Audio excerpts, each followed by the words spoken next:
మోకాల నొప్పులకు ఎటువంటి సర్జరీ లేకుండా ఎపియాన్ పెయిన్ క్లినిక్ అందిస్తున్న అత్యాధునిక చికిత్స.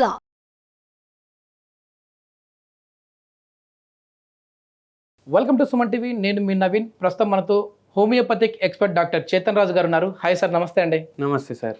సార్, చాలామంది చిన్న ఏజ్లోనే మోకాల నొప్పులు అంటూ ఉంటారు, నడుము నొప్పులు అంటారు, లేదంటే జాయింట్ పెయిన్స్ అంటుంటారు.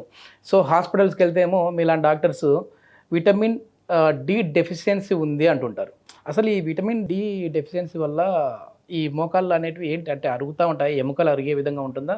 దాన్ని ఎట్లా ఓవర్కమ్ చేయాలి సార్? ఇప్పుడు విటమిన్ డి డెఫిషియన్సీ మీరు అన్నారు కదా, ఇప్పుడు ఒక 10 మందిని లైన్లో నిల్చోబెట్టి టెస్టులు చేస్తే దాంట్లో 7గురికి ఉంటుంది విటమిన్ డి డెఫిషియన్సీ. ఓకే.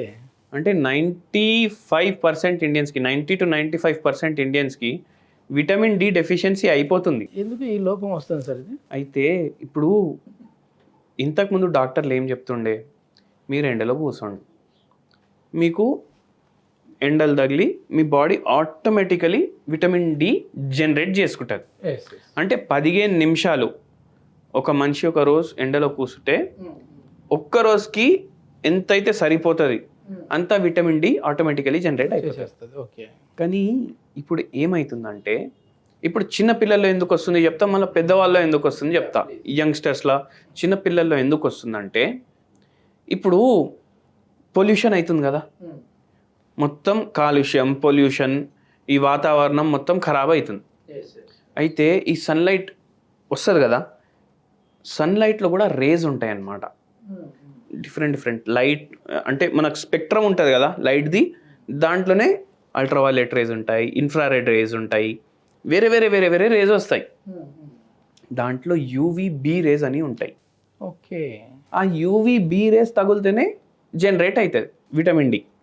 అయితే ఇప్పుడు ఏమవుతుందంటే, ఇప్పుడు బండ్లకెళ్ళి పొగ వస్తుంది కదా, ఈ పొగ వల్ల పొల్యూషన్ అవుతుంది కదా. అదే కాకుండా పొల్యూషన్కి ఎన్నో కారణాలు ఉన్నాయి. ఈ పొల్యూషన్లో ఏమవుతుందంటే యాష్ రిలీజ్ అవుతుంది. యాష్ రిలీజ్ అవుతుంది కదా, దాన్ని పార్టిక్యులేట్ మ్యాటర్ అంటారు. దీన్ని PM2.5 PM10 అంటారు. అంటే చాలా చిన్నగా ఉంటాయి, మైక్రాన్స్లో ఉంటుంది దాని సైజ్. ఓకే.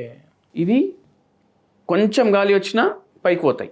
ఇప్పుడు హై మౌంటైన్ రేంజెస్ ఉంటాయి కదా, ఇవి కొండలు ఉంటాయి కదా, కొండ పైకి పోతే పొల్యూషన్ తక్కువ ఉంటుంది. ఎందుకంటే ఈ పార్టిక్యులేట్ మ్యాటర్ అక్కడ వరకు పోవు. కానీ ఇప్పుడు మనం సిటీలో ఉంటున్నాం, సో పార్టిక్యులేట్ మ్యాటర్ అట్మాస్ఫియర్లో ఉంటుంది.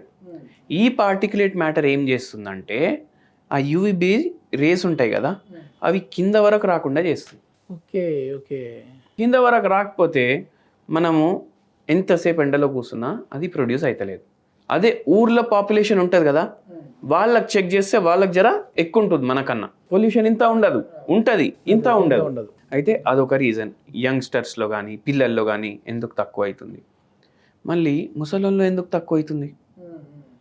ఆల్రెడీ ఈ ప్రాబ్లం వల్ల వాళ్ళకి తక్కువ ఉంది, కానీ వాళ్ళకి ఇంకా తక్కువ ఉంటుంది. ఇప్పుడు యంగ్స్టర్స్లో 15-20 ఉంటే ముసలోళ్ళలో 4-5 ఉంటుంది.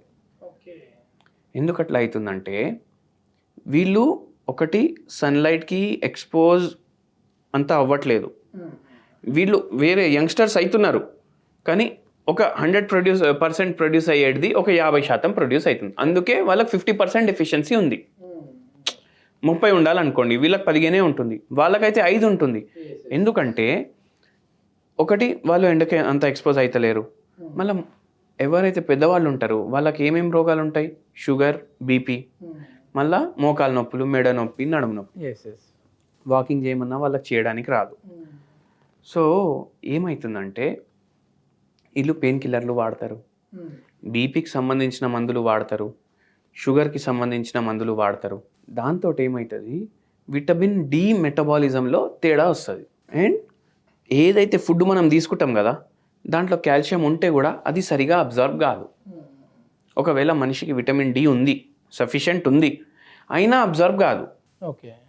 అది అబ్జర్వ్ అవ్వకపోతే ఏమవుతుంది, జాయింట్లు వీక్ అవుతాయి, మజిల్స్ వీక్ అవుతాయి, బోన్స్ వీక్ అవుతాయి. ఇట్లా ఈ డెఫిషియన్సీ ఉన్నప్పుడు అట్లా కింద పడినా కూడా బోన్ అనేది విరిగిపోయే అవకాశం కూడా ఉంటుంది కదా సార్ ఈ డెఫిషియన్సీ? మరీ చాలా తక్కువ ఉంది అనుకోండి. ఇప్పుడు ఒక పేషెంట్కి ఏమైంది, మన దగ్గరకు వచ్చిండ్రు, మోకాల నొప్పులు సమస్యతో వచ్చిండ్రు.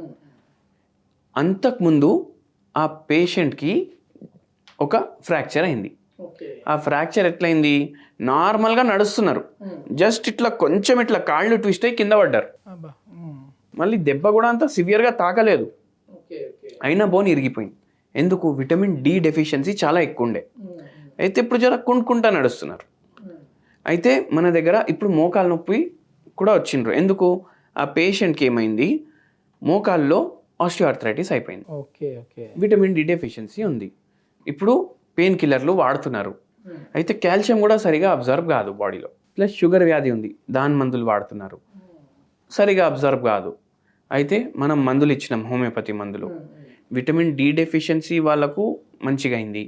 మళ్ళీ దాంతోపాటు ఏమైందంటే ఆస్టియోఆర్థరైటిస్ పెయిన్ కూడా తగ్గిపోయింది. హోమియోలో మంచి రిజల్ట్స్ ఉన్నాయి సార్. మంచి రిజల్ట్స్ అంటే అన్నిటికన్నా ఇంపార్టెంట్ ఏంటంటే 2 ఉంటాయి, ఒకటి రిలీఫ్ ఉంటుంది, ఒకటి క్యూర్ ఉంటుంది. రిలీఫ్ అంటే ఏంది?